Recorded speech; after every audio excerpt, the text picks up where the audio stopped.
Hello friends, ఎలా ఉన్నారు? బాగున్నారు కదా? చూద్దాం చూడండి బోర్డ్స్ అండ్ స్ట్రీమ్స్. ఈరోజు కూడా కొన్ని టఫ్ ప్రాబ్లమ్స్ అయితే చూద్దాం. దానికి ముందు కొన్ని ఈజీ ప్రాబ్లమ్స్ చూద్దాం. చూడండి ఫ్రెండ్స్, ఏ మ్యాన్ క్యాన్ రో 30 kilometers in upstream 6 hours with the speed of the man in still water is 6 km/h. Find how much he can row downstream in 10 hours. చూడండి, మనకి ఇక్కడ అడిగింది ఏంటంటే డిస్టెన్స్ గురించి అడిగాడు. దేని గురించి అడిగాడు? డిస్టెన్స్ గురించి అడిగాడు. సో మనం ఇక్కడ చూద్దాం చూడండి, మన బేసిక్ మెథడ్ నుంచి మనం ఏ విధంగా చేయాలనేది కంప్లీట్గా చూద్దాం. చూడండి ఫ్రెండ్స్, ఫస్ట్ అయితే మనం బేసిక్ డయాగ్రామ్ వేసుకోండి. ఇది ఫస్ట్ మనం ఇక్కడ ఏంటి, ఇది అప్ స్ట్రీము, కింద డౌన్ స్ట్రీము, అలాగే ఇక్కడ బోర్డ్ స్పీడు, ఇక్కడ కరెంట్ స్పీడు, ఇక్కడ కరెంట్ స్పీడు. మనం కింద నుంచి పైకి వెళ్తే ఏం చేయాలి? మైనస్ చేయండి. అలాగే కిందకు వస్తే ఏం చేయండి? కిందకు వస్తే ప్లస్ చేయాలి. ఓకేనా? ఇది మాత్రం మీకు గుర్తుంది కదా ఫ్రెండ్స్. చూడండి, అప్ స్ట్రీమ్ ఏమి ఇచ్చాడు మనకు? స్పీడ్ అంటే ఏంటి? Distance by time. అంటే మనకు ఏం రావాలి? స్పీడ్ రావాలి, ఇక్కడ అప్ స్ట్రీమ్ రావాలి. సో 30/హవర్స్ ఎంత ఇచ్చాడు? 6 ఇచ్చాడు. ఎంత? 6. 6 1 6 5. అప్ స్ట్రీమ్ ఎంత వచ్చింది మనకు? 5 వచ్చింది. అలాగే చూడండి, స్పీడ్ ఆఫ్ ద మ్యాన్ అన్నా స్పీడ్ ఆఫ్ ద బోట్ అన్నా సేమ్ కాబట్టి బోట్ స్పీడ్ మనకి ఎంత ఇచ్చాడు? 6 hours ఇచ్చాడు. చూడండి, ఇప్పుడు మనకు 6 ఇక్కడ తెలుసు, 5 ఇక్కడ తెలుసు. మనం ఏం చేయాలి? కింద నుంచి పైకి వెళ్ళండి. కింద నుంచి పైకి వెళ్తే మనం ఏం చేస్తున్నాం అన్నట్టు? మైనస్ చేస్తున్నాం అంటూ. 6 - 5 ఎంత? 1. ఎంత? 1. అదేవిధంగా ఇక్కడ చూడండి, ఇది 1 అని తెలుసు. ఇక్కడ పైనుంచి కిందకి రండి, డౌన్ స్ట్రీమ్ స్పీడ్ కావాలి మనకు. 6 + 1 ఎంత? 7. కిందకు వస్తే ఏం చేయమన్నాను? ప్లస్ చేయమని చెప్పాను. చూడండి, మనకు అడిగింది ఏంది? Find how much he can row down stream in 10 hours. Distance అడుగుతున్నాడు. డిస్టెన్స్ అంటే మనకి ఏందండి? Time into speed. చూడండి, టైం అతనే ఇచ్చాడు. ఎన్ని అవర్స్? 10 hours. స్పీడ్ ఎంత మనకు? డౌన్ స్ట్రీమ్లో 7. సో డిస్టెన్స్ ఎంత ఇప్పుడు? 70 kilometers. ఎంత? 70 kilometers. ఇది మన option. Okay friends, next question చూద్దాం. చూడండి ఫ్రెండ్స్, ఇక్కడ ఏ బోట్ మ్యాన్ కెన్ రో 2 kilometers against the stream in 20 minutes and return in 10 minutes. అంటే డిస్టెన్స్ ఏదైతే ఉందో అది సేమ్ అని అర్థం. డిస్టెన్స్ ఏదైతే ఉందో అది సేమ్ అని, రిటర్న్ అంటున్నాడు కదా, సేమ్ అదే డిస్టెన్స్ అని అర్థం. ఇక్కడ మనకి ఏమంటున్నాడు? Find the rate of flow of the current. అంటే మనకు సిఎస్ కనుక్కోమన్నాడు, ఎం కనుక్కోమన్నాడు, సిఎస్ కనుక్కోమన్నాడు. చూడండి, మళ్ళీ సేమ్ మన బేసిక్ డయాగ్రామ్ వేద్దాం. చూడండి, ఎవరైనా ఫస్ట్ టైం చూస్తున్నట్లయితే పార్ట్ 1, పార్ట్ 2, పార్ట్ 3 చూసిన తర్వాత ఇది పార్ట్ 4 అండి. ఇది చూడండి, చాలా నీట్గా అర్థమవుతుంది. బేసిక్స్ అని పార్ట్ 1లో, పార్ట్ 2లో కవర్ చేసాము. అలాగే ఇక్కడ చూడండి ఫ్రెండ్స్, ఇక్కడ అప్ స్ట్రీము, ఇక్కడ డౌన్ స్ట్రీము, ఇక్కడ బోర్డ్ స్పీడు, ఇక్కడ కరెంట్ స్పీడు, ఇక్కడ కరెంట్ స్పీడు. మనకి ఇచ్చింది ఏంటి? బోట్ మ్యాన్ క్యాన్ రో 2 kilometers against the stream. Against the stream అంటే ఏంటండి? అప్ స్ట్రీమ్ స్పీడ్ అని. ఏమని? Up stream. 2 / 20. ఇప్పుడు 20 నాకు ఇచ్చాడు, నేను హవర్స్లో చేంజ్ చేయాలి. హవర్స్లో చేంజ్ చేయాలంటే /60 వేసుకోవాలి. 0 0 క్యాన్సిల్, 2 1 2 3. ఈ 3 పైకి పోతే ఏమవుతుంది? 2 3 6. సో అప్ స్ట్రీమ్ నాకు ఎంత వచ్చింది? 6 వచ్చింది. అదేవిధంగా చూడండి, రిటర్న్ ఇన్ 10 minutes అంటే బ్యాక్ వచ్చాడు. ఫస్ట్ అయితే అప్ స్ట్రీమ్ పోయాడు, బ్యాక్ వచ్చాడు అంటే ప్రవాహం సేమ్ డౌన్ స్ట్రీమ్లో వెళ్తున్నాడు అని అర్థం. అంటే డౌన్ స్ట్రీమ్లో వెళ్తున్నాడు అని అర్థం. సో ఇక్కడ చూడండి, సేమ్ అదే 2 kilometers మనకి ఎంత? 10 minutes. 10 minutes /60. ఎందుకంటే మినిట్స్లో ఇచ్చాడు కాబట్టి నేను హార్స్లో కన్వర్ట్ చేసుకోవాలి. కాబట్టి 10/60. 0 0 క్యాన్సిల్, 6 పైకి పోతే ఏమవుతుంది? 6 2 12 అవుతుంది. So up stream 6, down stream 12 వచ్చింది. అయితే మనకు కావాల్సింది ఏంది? ఏమి ఇచ్చాడు? రేట్ ఆఫ్ కరెంట్ ఇచ్చాడు. సో బోర్డ్ స్పీడ్ మనకి ఎలా వస్తుందండి? Down stream plus up stream by 2, down stream plus up speed by 2. So ఇక్కడ ఏమొస్తుంది? 12 + 6/2. సో ఇక్కడ 12 + 6 అంటే 18/2. అంటే ఎంత వస్తుంది నాకు? 9 వస్తుంది. ఎంత? ఇక్కడ బోర్డ్ స్ట్రీము 9 వస్తుంది. సో చూడండి ఫ్రెండ్స్, కింద నుంచి పైకి వెళ్దాం. కింద నుంచి పైకి వెళ్తే ఇక్కడ 12 నుండి 9 ఉంది. 12లో నుంచి 9 పోతే ఎంత? 12లో నుంచి 9 పోతే 3. So current speed 3. ఇక్కడ కూడా అలాగే చూడండి, కింద నుంచి పైకి వెళ్దాం. 9లో నుంచి 6 పోతే ఎంత? 9లో నుంచి 6 పోతే 3. కరెంట్ స్పీడ్ ఇక్కడ కూడా 3. అంటే 2 చోట్ల 3 వచ్చింది. మన ఆన్సర్ 3 అండి. సో మన ప్రాబ్లం అయిపోయింది. నెక్స్ట్ క్వశ్చన్ చూద్దాం. చూడండి ఫ్రెండ్స్, ఏవైతే షార్ట్ కట్స్ చెప్తున్నానో ఎగ్జామ్ పాయింట్ ఆఫ్ వ్యూలో చాలా యూజ్ అవుతాయండి. ఇదే మెథడ్లో ఫాలో కండి. మీరు తొందరగా ఎటువంటి ప్రాబ్లమ్స్ అయినా క్లోజ్ చేసేస్తారు. చూడండి, ఇక్కడ చూడండి ఫ్రెండ్స్, ఏమి ఇచ్చాడో.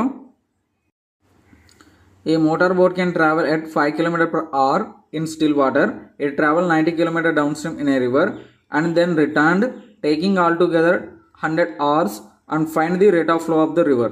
చూడండి, ఇక్కడ ఏమి ఇచ్చాడంటే ముందుకెళ్ళాడు మరియు రిటర్న్ వచ్చాడు, సేమ్ ప్లేసెస్. ఈ విధంగా ఉన్నప్పుడు టోటల్ టైం ఇచ్చి టోటల్ డిస్టెన్స్ ఇచ్చినప్పుడు ఏదో ఒకటి బోట్ స్ట్రీమ్ కానీ కరెంట్ స్పీడ్ ఈ రెండిట్లో ఏదో ఒకటి ఇచ్చినప్పుడు ఏదో ఒకటి అన్నోన్ పారామీటర్ అడిగితే మనకు ఒక ఫార్ములా ఉంది. ఏంటది? Total distance equal to total time. ఇది గుర్తుంచుకోండి ఫ్రెండ్స్. మీరంతా ఎక్స్ బై మెథడ్లు y/1 మెథడ్లు చేయాల్సిన అవసరం లేదు. 1/x 1/yలు తర్వాత ఈక్వేషన్ మెథడ్ అదంతా అవసరం లేదు. ఇది సింపుల్, ఇది ఒకటి గుర్తుంచుకుంటే అయిపోతుంది. తర్వాత 2 times of boat speed. Total distance ఎంత అండి మనకు? 90 కిలోమీటర్స్. ఎంత? 90 కిలోమీటర్స్. సో మళ్ళీ ఇక్కడ చూడండి టోటల్ టైం ఎంత? 100 అవర్స్. టుగెదర్ 100 అవర్స్ అని చెప్పాడు. తర్వాత ఇక్కడ ఏమి ఇచ్చాడు మనకు? మోటార్ కెన్ ట్రావెల్ అంటున్నాడు. మోటార్ ట్రావెల్ అన్నా మ్యాన్ ట్రావెల్ అన్నా బోట్ ట్రావెల్ అన్నా అన్నీ ఒకటే. బోట్ స్ట్రీమ్ అని అర్థం, ఓకేనా? బోట్ స్పీడ్ అనేసి అర్థం. సో ఇక్కడ బోట్ స్పీడ్ స్క్వేర్ అంటున్నాడు. సో ఇక్కడ ఏమొస్తుంది? 5 5 25 వస్తుంది 5 స్క్వేర్ అంటే. మైనస్ కరెంట్ మనకి ఇదేగా కనుక్కోమంది, current speed square divided by 2 times of boat speed. Boat ఎంత ఉందండి? ఎంత ఇచ్చాడు? 5 అంటే 2 5 ఎంత? 10. ఈ 10 ఇక్కడ 0 క్యాన్సిల్ చేయండి, ఇక్కడ 0 ఇక్కడ 0 క్యాన్సిల్ చేయండి, ఇక్కడ 0 ఇక్కడ 0 క్యాన్సిల్ చేయండి. ఇక్కడ ఏం మిగులుతుంది మనకు? చూడండి మనకు మిగిలేది ఇక్కడ ఏంటి? 9 ఈక్వల్ టు ఇక్కడ 100 కూడా పోయింది, 0 0 అంతా క్యాన్సిల్ అయిపోయింది. 25 మైనస్ సిఎస్ స్క్వేర్. ఈ 25ని యువతలు పంపండి. -25 equal to minus CS square అవుతుంది, మైనస్ కరెంట్ స్క్వేర్ అవుతుంది. ఇప్పుడు ఎంత వస్తుంది మనకు? -16 వస్తుంది, మైనస్ సిఎస్ స్క్వేర్ వస్తుంది. Minus minus cancel. CS equal to √16. So CS equal to 4 square 16 అని రాసుకోవచ్చు కదా. 4 × 4 16 కదా. సో ఇప్పుడు రూట్కి స్క్వేర్ క్యాన్సిల్ అయితే మనకు మిగిలేది ఎంత? 4. సో మన ఆన్సర్ ఏంటి? 4 km/h. అది కరెంట్ స్పీడ్. ఓకేనా ఫ్రెండ్స్? నెక్స్ట్ క్వశ్చన్ చూద్దాం. చూడండి ఫ్రెండ్స్, చాలా ఈజీ. బేసిక్ ఫార్ములా అయితే అది గుర్తుంచుకోండి, ఇందాక చెప్పింది. అది లేకపోతే మీరు ఈ ప్రాబ్లం చాలా 2 నుంచి 3 నిమిషాలు చేస్తారు. 2 నుంచి 3 నిమిషాలు మనకు అంత టైం ఉండదు. కాబట్టి మీరు షార్ట్ కట్స్ ఎంత వీలైతే అంత నేర్చుకోండి. ఒకవేళ షార్ట్ కట్స్ పాసిబుల్ కాకపోతే అప్పుడు మీరు జనరల్ మెథడ్కి వెళ్ళండి ఫ్రెండ్స్. ఓకేనా? నెక్స్ట్ క్వశ్చన్ చూద్దాం. చూడండి, చాలా ఈజీ క్వశ్చన్ చూద్దాం. చూడండి ఫ్రెండ్స్, ఇక్కడ మళ్ళీ ఏమి ఇస్తున్నాడో ఇక్కడ a boat goes 12 km upstream in 48 minutes. The speed of the stream is 2 km/h. The speed of the boat in still water. చాలా ఈజీ. చూద్దాం. చూడండి ఫ్రెండ్స్, ఇక్కడ అప్ స్ట్రీమ్ అంటున్నాడు. మనకి ఎప్పుడైనా అప్ స్ట్రీమ్ పైన ఉంటుంది కాబట్టి 12 డివైడెడ్ బై 48 డివైడెడ్ బై 60. ఎందుకు? మినిట్స్లో ఇచ్చాడు కాబట్టి నేను హార్స్లో కన్వర్ట్ చేసుకోవాలి. ఓకేనా? చూడండి, ఇక్కడ 12 4 12 5 60. మళ్ళీ ఇక్కడ 4 1 4 3 12. సో 5 3 ఎంత అవుతుంది? 15 అవుతుంది. ఎంత? 15. తర్వాత మనకి ఏమి ఇచ్చాడు? స్పీడ్ ఆఫ్ ద కరెంట్ ఇచ్చాడు. ఇక్కడ చూడండి, స్పీడ్ ఆఫ్ ద స్ట్రీమ్ అన్నా స్పీడ్ ఆఫ్ ద కరెంట్ అన్నా సేమే. ఇక్కడ ఏమి ఇచ్చాడు? 2 ఇచ్చాడు. మనకు అడిగింది బోట్ స్పీడ్. సో మనం పైనుంచి కిందకు వస్తున్నాం. ఏం చేయాలి? పైనుంచి కిందకు వస్తే ప్లస్ చేయాలి. అదే కింద నుంచి పైకి పోతే ఏం చేయాలి? మైనస్ చేయాలి. 15 + 2 ఈ 2 ఇక్కడ 15 ఎంత అవుతుంది? 17. మన ఆన్సర్ 17. సో ఎక్కడుంది మంది? ఇది. చాలా ఈజీ, చాలా సింపుల్గా మీరు 20 సెకండ్స్లో చేస్తారు. 20 సెకండ్స్లో చేసేస్తారు ఇలాంటి ప్రాబ్లమ్స్ మీరు ఎక్కడ అడిగినా కూడా. సో నెక్స్ట్ క్వశ్చన్ చూద్దాం. చూడండి ఫ్రెండ్స్, ఎక్కడ కూడా స్కిప్ చేయకుండా చూడండి, ఎందుకంటే లాస్ట్లో టఫ్ ప్రాబ్లమ్స్ ఉన్నాయి. ఓకేనా? ఆ టఫ్ ప్రాబ్లమ్స్ ఎలా డీల్ చేయాలి అనేది కూడా చెప్తాను. ఈజీ వేలో చేసేస్తారు. ఇక్కడ కూడా చూడండి friends, a man rows 24 km up stream in 6 hours and a distance of 35 km down stream in 7 hours. Then the speed of the man still water is. మనం ఏం ఫైండ్ చేయాలి? స్పీడ్ ఆఫ్ ద మ్యాన్ అంటే boat speed BS find out చేయాలి. ఇదే కదా. చూడండి, same మన basic diagram వేసుకుందాం. ఇక్కడ 24 km బై 6 hours అని ఇచ్చాడు. 6 1 తర్వాత 6 4 24. ఇక్కడ 4 hours వచ్చింది. అలాగే 35 డౌన్ స్ట్రీమ్ అంటున్నాడు. 35/7 టైం ఇచ్చాడు. 7 5. సో మనకు కావాల్సింది ఏంది? Boat speed. Boat speed equal to ఏంటని మనకు down stream plus up stream speed by 2. ఇదే కదా. సో మనకు 4 + 5 9/2 ఏమవుతుంది? 4/5. సో మనకు ఆప్షన్ ఏంటి? 4/5. సో అది. నెక్స్ట్ ప్రాబ్లం చూద్దాం. టఫెస్ట్ ప్రాబ్లమ్స్ అవి బోట్ అండ్ స్ట్రీమ్స్లో, కానీ వాటిని చాలా ఈజీగా చేస్తాము. ఎలా చేయాలని చెప్తాను. చూడండి friends, A motor boat travelling at same speed can cover 25 km in upstream and 39 km downstream in 8 hours. At the same speed, it can travel 35 km upstream and 52 km in downstream in 11 hours. The speed of the stream is. చూడండి, దీన్ని ఏం చేస్తారంటే ఇప్పుడు ఏమిచ్చాడు, down stream in 8 hours, upstream downstream రెండు కలిపి 8 గంటల్లో పోతుందని ఇచ్చాడు. అదేవిధంగా ఇక్కడ చూడండి, ఇట్ కెన్ అంటే అదే బోటు మళ్ళీ ట్రావెల్ అవుతుంది 35 kilometers up stream, 52 kilometers down stream in 11 hours. జనరల్గా మనం ఏం చేస్తూ ఉంటామంటే చూడండి ఫ్రెండ్స్, 8 గంటలు కదా, టైం ఈక్వల్ టు ఏంటి మనకు, డిస్టెన్స్ బై స్పీడ్. ఇది అందరు ఫాలో అవుతారు, అదే మనం ఫాలో అవుదాం. కానీ నేను లాజిక్ చెప్తాను, అది మీకు అర్థమైతే సరిపోతుంది ఫ్రెండ్స్. ఇప్పుడు మనకి ఏంటి, ఇప్పుడు టోటల్ టైం ఇచ్చాడు, total time equal to distance by speed. So ఇక్కడ చూడండి టైం ఎంత ఇచ్చాడు, 8 hours ఇచ్చాడు. ఫస్ట్ టైం ఇచ్చాడు అప్ స్ట్రీము 25 kilometers. సో అప్ స్ట్రీమ్లో వెళ్తున్నాడు అంటే ఏంటి మనకు, boat speed minus current speed అనేసి అర్థం, స్పీడ్ అప్పుడు. అలాగే డౌన్ స్ట్రీమ్ ఎంత ఉన్నాయి, 39 kilometers. మళ్ళీ ఇక్కడ ఏంటి, board speed plus current speed అని అర్థం. అదేవిధంగా ఇక్కడ చూడండి 35 kilometers up stream. So total time ఎంత ఇచ్చాడు, 11 hours, 35 kilometers డివైడెడ్ బై మనకేంటి అప్ స్ట్రీమ్ కాబట్టి board speed minus current speed. అలాగే ఇక్కడ 52 kilometers డౌన్ స్ట్రీమ్. చూడండి ఎక్కడ స్కిప్ చేసుకోకండి, ఇది మీకు అర్థం అవడం కోసమే రాస్తున్నాను, కానీ ఈజీగా ట్రిక్ ఒకటి చెప్తాను, ఈజీగా అయిపోతుంది. చూడండి ఫ్రెండ్స్, ఇక్కడ మళ్ళీ ఇది డౌన్ స్ట్రీమ్, ఇక్కడ ఏమవుతుంది, board speed plus current speed. చూడండి జనరల్గా మనకు LHS ఈక్వల్ టు RHS అని తెలుసు, ఓకేనా, left hand side equal to right hand side అని తెలుసు. సో ఇప్పుడు ఏంటంటే ఇతను టోటల్ టైం అంటున్నాడు. So time of up stream plus time of down stream equal to total time. ఇప్పుడు చూడండి, మనం ఎప్పుడైనా సరే మనం ఒక కాలువలో పడ్డామనుకోండి, కాలువలో పడ్డప్పుడు సేమ్ మనం కాలువలో కొట్టుకుపోతుంటే మనం ఏమైనా ఎనర్జీ యూజ్ చేయాల్సి వస్తుందా అంటే ఎటువంటి ఎనర్జీ కూడా యూజ్ చేయాల్సిన అవసరం లేదు. ఎందుకంటే కాలువలో ఎంతైతే స్పీడ్ ఉందో అంతే స్పీడ్తో మనం వెళ్ళిపోతాం. కానీ మనం బ్రతకాలని కాలువ పోతున్న దానికంటే మనం అగెనెస్ట్కి ఈదుతున్నాం అంటే ఏం చేస్తున్నాం, మనం కాలువ యొక్క ప్రవాహానికి మనం అడ్డంగా వెళ్తున్నాం, ఓకేనా, రివర్ యొక్క ప్రవాహానికి అడ్డంగా వెళ్తున్నాం. అంటే మనం దీన్ని దాటుకొని వెళ్ళాల్సి వస్తుంది. రివర్ ఫ్లో ఇలా ఉందనుకోండి, దీన్ని మనం దాటుకొని పోవాల్సి, అంటే మనం ఎనర్జీ ఇక్కడ ఏం చేస్తున్నాం, ఇంక్రీజ్ చేస్తున్నాం. ఈ లాజిక్ చాలా ఇంపార్టెంట్, గుర్తుంచుకోండి. అంటే అప్ స్ట్రీమ్లో మన ఎనర్జీ ఎలా ఉండాలి, చాలా ఎక్కువగా ఉండాలి. అంటే ప్రవాహానికి ఎదురెళ్ళాలంటే మనం ఎనర్జీ ఏం చేయాలి, ఎక్కువగా యూజ్ చేయాలి. సో సేమ్ లాజిక్ ఇక్కడ టైం ఇచ్చాడు చూడండి, 8 hours అనేసి. ఈ 8 అవర్స్లో అప్ స్ట్రీమ్ వెళ్ళేటప్పుడు చాలా టైం ఎక్కువ యూజ్ చేస్తాం, అంటే అప్ స్ట్రీమ్లో ఎక్కువ యూజ్ చేస్తాం, డౌన్ స్ట్రీమ్లో ఏం చేస్తాం, తక్కువ టైం యూజ్ చేస్తాం. చూడండి ఫ్రెండ్స్, సో ఇప్పుడు మీరు ఏం చేస్తారంటే చూడండి, 8ని డివైడ్ చేస్తే ఏమొస్తుంది, 4 అంటే రెండు సేమ్ ఎనర్జీతో పోతుందా అంటే రెండు సేమ్ ఎనర్జీతో పోవు. ఎందుకంటే మనం అప్ స్ట్రీమ్లో దీనికంటే కంపేర్ చేస్తే డౌన్ స్ట్రీమ్ కంటే మనం ఎక్కువ టైం తీసుకుంటాము, దట్టు ఎక్కువ ఎనర్జీ కూడా తీసుకుంటాము. సో మనం ఏం చేద్దాం అంటే 4 4 8 కాబట్టి ఇక్కడ ఏం చేద్దాం, 5 1 పెట్టుకుందాం. 5 ఇక్కడ 8 కదా మొత్తం, ఇక్కడ 5 అంటే ఇక్కడ ఏమొస్తుంది 3, ఇది మొత్తం ఎంత 8, టైం సరిపోతుంది. అలాగే నెక్స్ట్ ఏం చేయాలి, 6 2 పెట్టుకోండి, 6 2 ఎంత 8, అలాగే 7 1 ఎంత 8. బట్ మీరు ఒకటి ఆలోచించాల్సింది ఏంటంటే ఫ్రెండ్స్, ఇక్కడ ఏదైతే ఉందో, ఇక్కడ ఏదైతే నెంబర్లు ఉన్నాయో ఆ నెంబర్లు మీరు కింద తీసుకుంటున్నారు చూడండి, వాటితో డివైడ్ అయ్యేటట్టు ఉండాలి. ఇప్పుడు చూడండి 5 అనేది 25తో డివైడ్ అవుతుంది, 3 అనేది కూడా 39తో డివైడ్ అవుతుంది. 2 అనేది అవుతుందా అంటే కాదు, ఫ్రాక్షన్లో వస్తుంది. ఆ విధంగా తీసుకుంటే ఇబ్బంది పడతాం. సో మ్యాక్సిమం ఇలాంటి క్యాలిక్యులేషన్సే ఉంటాయి. సో మనం ఏం తీసుకుందాం, 5 3s తీసుకుందాం, ఓకేనా. ఏం తీసుకుందాం, 5 3 తీసుకుందాం. చూడండి ఫ్రెండ్స్, ఇక్కడ చూడండి 25 board stream minus current stream equal to 5. అదేవిధంగా ఇటు చూసుకుని 39 divided by board stream plus current stream equal to ఏంటి, ఇప్పుడు మనకు 3 + 5 ఎంత 8 సరిపోతుంది. 5 1 5 5, అలాగే 3 1 3 13.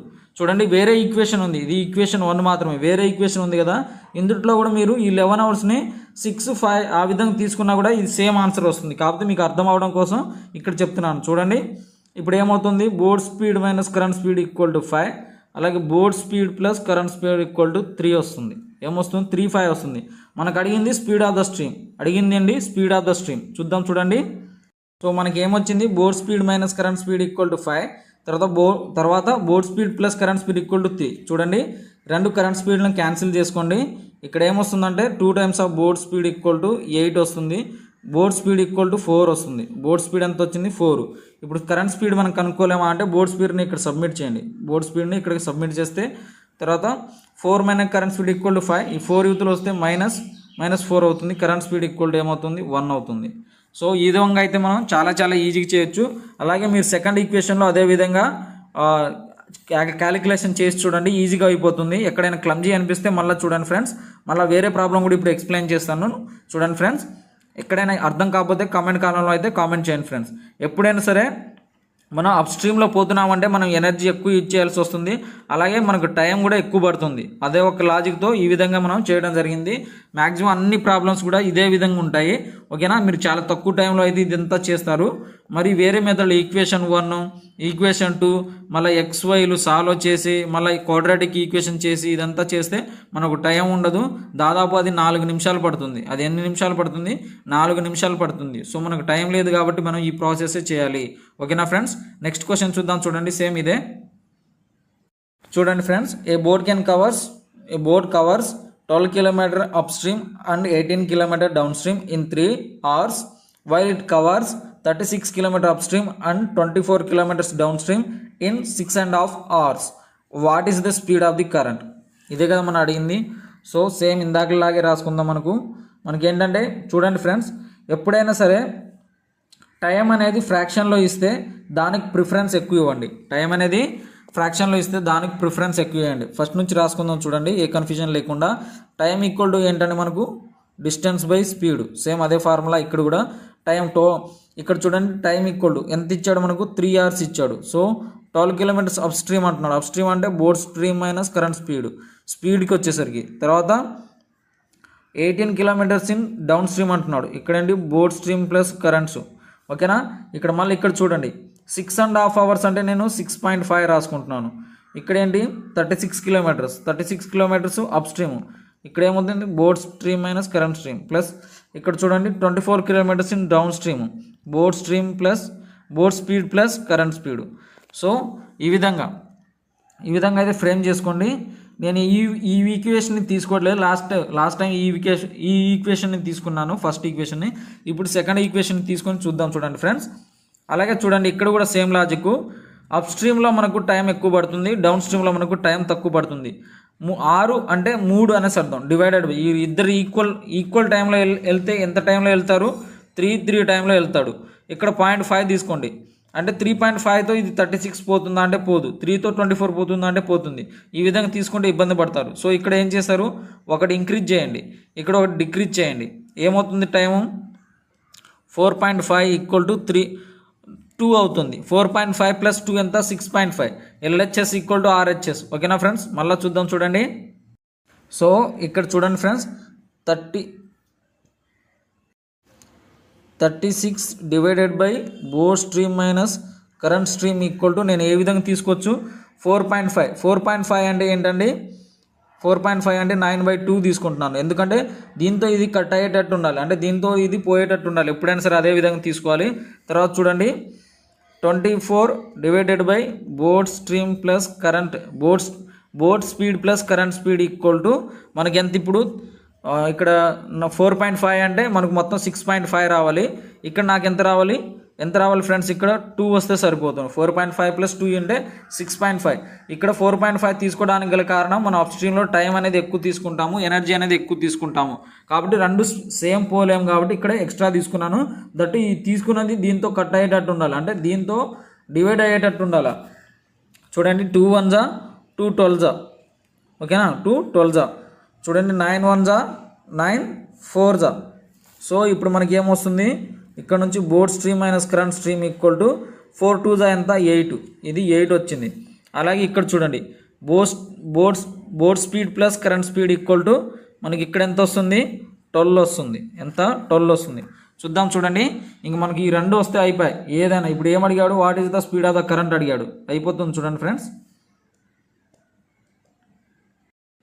Friends boat stream minus current speed equal to boat speed minus current speed equal to 8. Boat speed plus current speed equal to 12. చూడండి, current speed plus minus cancel అయితే 2 times of boat speed equal to 12 + 8 20. So 2 ఒక్కలు 2 10లు. Boat speed equal to ఎంత వచ్చింది? 10 వచ్చింది. ఎంత వచ్చింది? 10 వచ్చింది. ఈ బోర్డ్ స్పీడ్ని ఇక్కడ పెట్టండి, ఏదో ఒక ఈక్వేషన్లో పెట్టండి 10. యువతల పోతే ఏమవుతుంది? మైనస్ అవుతుంది. ఎంత వస్తుంది? సిఎస్ ఈక్వల్ టు 10 - 8 అంటే ఎంత వస్తుంది? 2 వస్తుంది. కరెంట్ స్పీడ్ 2 వస్తుంది. సో చూడండి ఫ్రెండ్స్, ఎలాంటి ప్రాబ్లమ్స్ అయినా బోర్డ్స్ అండ్ స్ట్రీమ్లో మనం చేయొచ్చు. ఒకటే ఒక మెథడ్ ఫాలో అవ్వండి. ఆ మెథడ్ ఏంటంటే చూడండి ఫ్రెండ్స్, ఒకటే ఒక మెథడ్ మనకు ఈ మెథడ్ ఫాలో అవ్వండి అయిపోతుంది.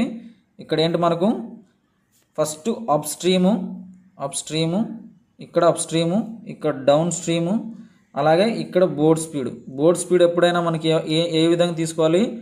Down stream plus up speed by 2. ఎక్కడైనా సరే ఇక్కడ కరెంట్ స్పీడ్ వస్తుంది, ఇక్కడ కరెంట్ స్పీడ్ వస్తుంది. మీరు కింద నుంచి పైకి వెళ్ళేటప్పుడు ఏం తీసుకోవాలి? మైనస్ తీసుకోండి. పై నుంచి కిందకు వచ్చేటప్పుడు ఏం తీసుకోవాలి? ప్లస్ తీసుకోండి. అంతే, సరిపోతుంది. వీటి మీద చాలా ప్రాబ్లమ్స్ అయితే మనం చూసాము, మోడల్ ప్రాబ్లమ్స్. అలాగే ప్రీవియస్ ఇయర్ క్వశ్చన్స్ కూడా చాలా వరకు సాల్వ్ అయితే చేసాము ఈ మెథడ్ ద్వారా. అయితే మీరు ఒకటి చేయండి ఫ్రెండ్స్, తప్పకుండా అయితే సబ్స్క్రైబ్ చేయండి. వీలైతే ఎంతమందికి షేర్ చేయగలుగుతారో అంతమందికి కూడా షేర్ చేయండి. ఏం చేయండి ఫ్రెండ్స్? షేర్ చేయండి. We need your support. Me support అయితే మాకు కావాలి ఫ్రెండ్స్, ఓకేనా? తప్పకుండా సబ్స్క్రైబ్ చేయండి. నా వీడియోస్ అన్నీ మీకు హెల్ప్ అవుతాయి 100%. 1-2 మోడల్స్ కనుక నేను కవర్ చేయలేకపోతే మళ్ళీ నెక్స్ట్ వీడియోస్లో మాత్రం 100% అన్ని మోడల్స్ కవర్ చేస్తాను. దట్టు ట్రిక్స్ అండ్ టిప్స్ అన్నీ చెప్పడం అయితే జరుగుతుంది ఫ్రెండ్స్. రేపటితో మరో వీడియోతో మీ ముందు ఉంటాను. Until then take care. అలాగే ఫస్ట్ టైం ఎవరైతే ఈ వీడియో వాచ్ చేశారో పార్ట్ 1, పార్ట్ 2, పార్ట్ 3 లింక్ డిస్క్రిప్షన్లో ఇస్తానండి, అవి కూడా వాచ్ చేయండి. రేపటితో మరో వీడియోతో మీ ముందు ఉంటాను. Until then take care. Bye friends.